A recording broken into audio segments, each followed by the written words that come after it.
Hello bachcho, let's read the question. Question say that the value of 7 cot into cosec inverse 5 by 3 plus tan inverse 2 by 3 is.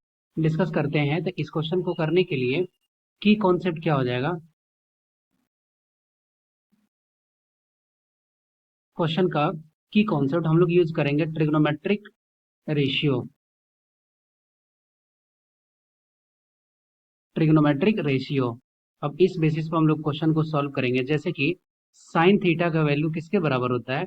Sine theta का value होता है P by H, that means perpendicular upon hypotenuse. Okay, इस तरह से हम लोग सारे ratio को बेसिस पे इस क्वेश्चन को सॉल्व कर सकते हैं। अब यहाँ पे हम लोग क्लियरली देख सकते हैं कि हमें चाहिए क्या? कॉसेक इनवर्स 5/3 का वैल्यू।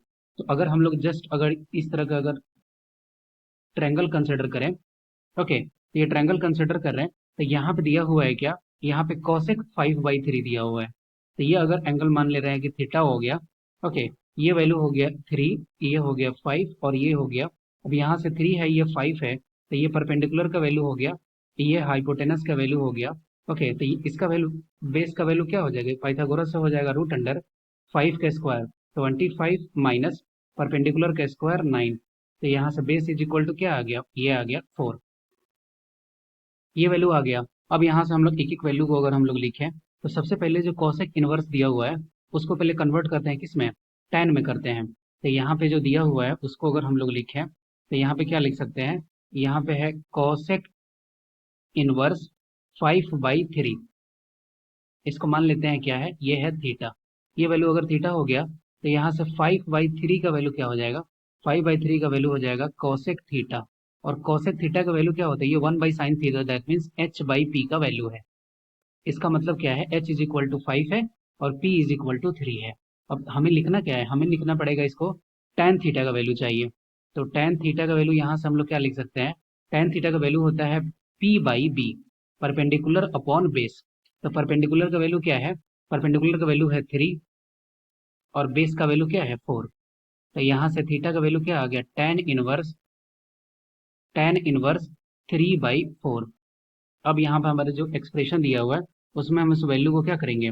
पुट कर देंगे। तो यहाँ से हम लोग लिख सकते हैं कॉसेक इनवर्स 5/3 थीटा था, इसके बदले थीटा इज इक्वल टू क्या लिख सकते हैं? tan inverse 3/4 plus tan inverse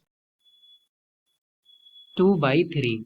okay, तो tan inverse A plus tan inverse B, इसका क्या फॉर्मूला होता है? ये इसका फॉर्मूला अगर हम लोग लिखें तो यहाँ पे होता है tan inverse A plus tan inverse B, और इसका वैल्यू होता है tan inverse A plus B upon 1 - a into B, A B. अब इस वैल्यू पर सॉल्व करें तो यहाँ हो जाएगा tan inverse A plus tan inverse B का वैल्यू लिख सकते हैं tan inverse A, that means 3/4 plus 2/3, और अपॉन में क्या हो जाएगा? 1 माइनस, यहाँ पे हो गया 1 - 3/4 इंटू 2/3।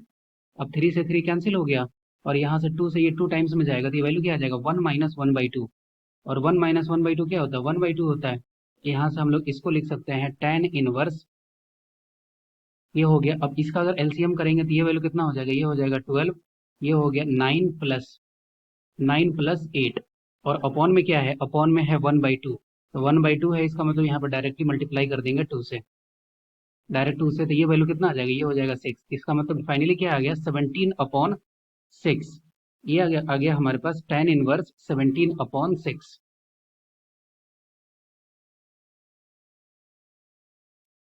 ये वैल्यू आ गया 17/6। तो हमें क्या चाहिए? हमें चाहिए कॉट का वैल्यू। तो हमें पता है कि tan और कॉट एक दूसरे के रेसिप्रोकल वैल्यू होता है। तो यहाँ से हम लोग लिख सकते हैं कॉट इनवर्स, और ये वैल्यू हो जाएगा 6/17। ये वैल्यू आ गया। अब यहाँ से कॉट इनवर्स का वैल्यू आ गया, तो हम लोग डायरेक्टली एक्सप्रेशन को लिखें अगर, तो ये दिया हुआ था इस 17 इंटू कॉट, और ये वैल्यू क्या था? ये था कॉट इनवर्स 6/17।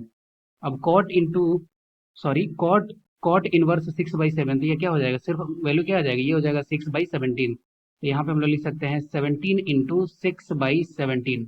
तो 17 से 17 कैंसिल हो गया, तो फाइनल वैल्यू किसके बराबर आ रहा है? ये वैल्यू बराबर आ रहा है 6 के। तो 6 is the right answer of this question. I hope you will be understood it well. Best of luck. Thank you.